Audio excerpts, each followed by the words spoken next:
Hello students, welcome back to my channel. My name is Jagdeep. In this video series, we are learning about market structures. In our previous class, we talked about perfectly competitive markets. In this class, we shall learn about monopoly. So let's dive in. So now when we talk about monopoly, monopoly is a term that is derived from two words. The first word is mono, which means single, and the other word, which is poly, comes from the word polis, which means a seller. Now these two are Greek words. So ideally, when we talk about monopoly, what would it mean? It means a market structure where you would find a single dominant seller who is selling a commodity which has no close substitutes. Now substitute is a commodity that you could use to replace a given commodity. For example, Apple, iPhone and Samsung. So they are substitutes. Alright.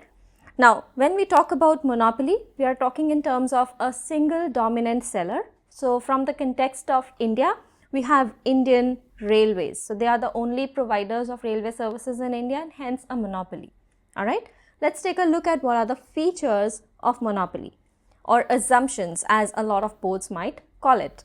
So the first assumption here is that we have a single seller. Alright. So when we say that the market has a single seller, what does it implicate? It implicates or implies that there is no difference between a firm and an industry, unlike perfectly competitive markets where the firm and industry were distinct. Apart from that, this single seller would have complete control over the price and the quantity that he or she or they are willing to supply or offer for sale in the market. Even if there is just one single seller, there may be many buyers, there may be a large number of buyers in this market, but still a single buyer may not be able to influence the market price. Another feature or assumption is there are no close substitutes. Why is this? Because there is complete absence of competition. A monopolist would not allow other firms to enter the market and become his or her competition. And hence, you may not find any close substitutes of the commodity offered by a monopolist. You may have distant substitutes, however, but very close substitutes might not be possible. For example, tea and coffee are weak or distant substitutes. Likewise, two brands of tea are close substitutes, or two brands of coffee are close substitutes. So you may not find commodities like that in a monopolistic market. The next feature is there is a barrier to entry and exit. Now what do we mean by barriers to entry and exit? It simply means that a monopoly firm would not allow another firm to enter the market, and the existing firm might find it difficult to exit the market. Now, how do these barriers get created?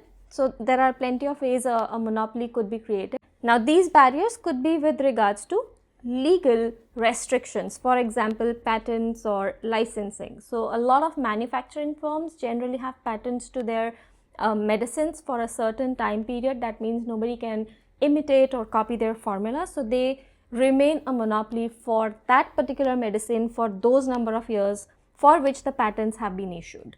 Alright. Another way would be a firm could have complete control over raw materials. So they don't allow other firms to use their sources of raw materials. One such example is De Beers Diamonds. So it is a firm that specializes in diamonds and it is located in South Africa. So they are the owners of all the diamond mines and hence they don't allow other firms to get access to those mines and hence they cannot enter the market. Apart from that, many small firms could come together and collude or coordinate or form an agreement that could lead to an emergence of monopoly. Although it is not really allowed, it is legally restricted by a lot of governments, but there is still one such cartel that you could find, which is OPEC. So OPEC is basically Organization of Petroleum Exporting Countries, formed in 1960.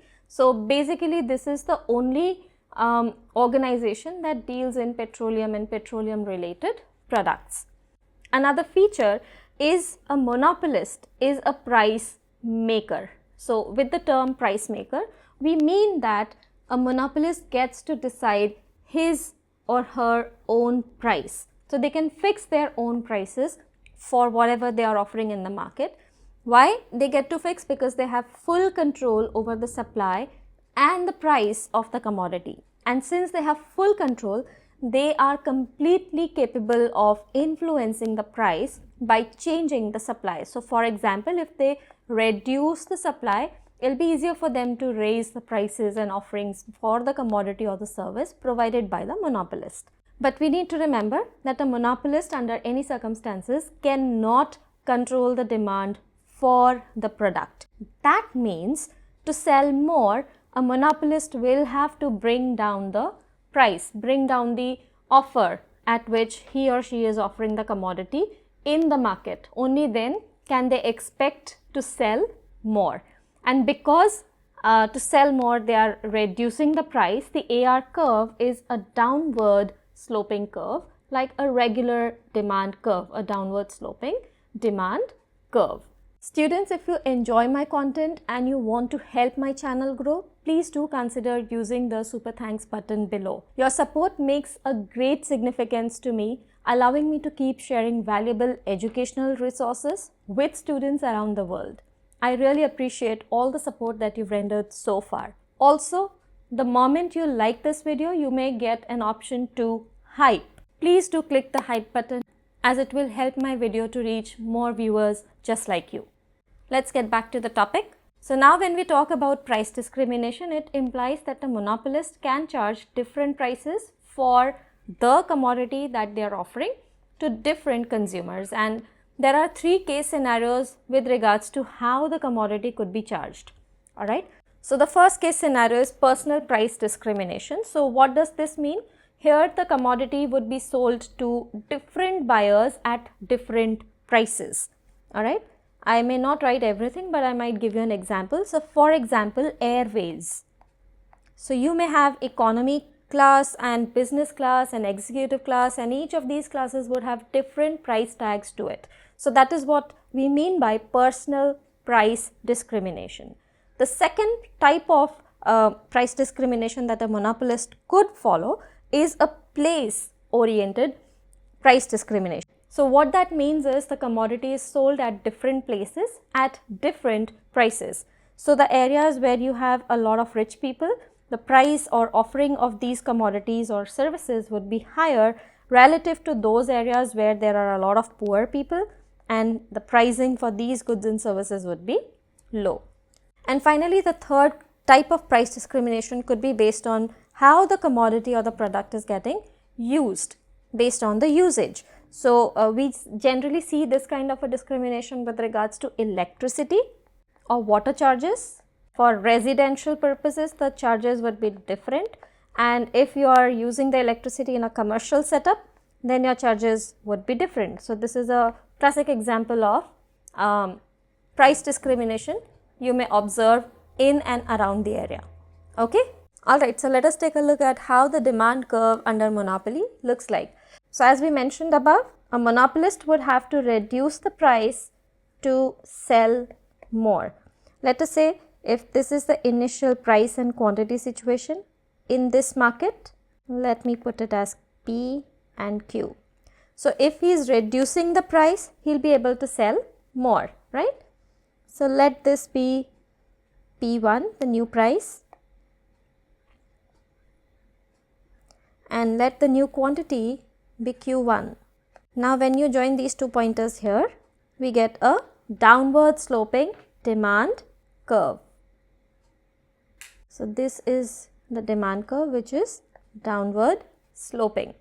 Another thing that we need to remember here is there is absence of competition, which means a monopolist will always earn abnormal profit. So irrespective of the time frame, a monopolist will always earn an abnormal profit. What is an abnormal profit? It is a situation where your revenue is greater than your cost. Alright. For those who don't know what these things are or what these terms mean, you could watch my playlist with regards to costs and revenues. Students, if you are looking for personal guidance, you could book a one-on-one session with me. The number is displayed on the screen. Currently, I am dealing with multiple students from around the world for IGCSE, A levels and IB economics. You could book a 30 minutes free demo with me on the number that is displayed on the screen. Also, if you find learning through long videos difficult, you could follow me over my Instagram channel. I shall meet you in another video with monopolistically competitive market. Until then, bye now. Take care.